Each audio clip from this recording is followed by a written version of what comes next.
Nauna na ako. Punta kayong isang fourth floor, no? Magkatabi pa kayo, eh, no? Opo. Sabi ko, Sinabi ko na nga po eh. Kung masyado nakatutok sa cellphone, marami na namatay dyan. Lakas ng boses mo, late-late na to, eh, no? Kumintulat lahat, eh.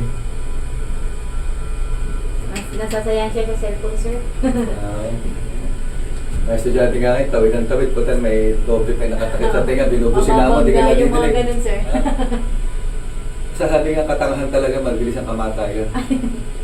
Yung mga nahuhulog sa hagdan. May time para tumingin sa screen, not always putting your eyes on the screen. Opo. Sige po. Thank you. Down pa po.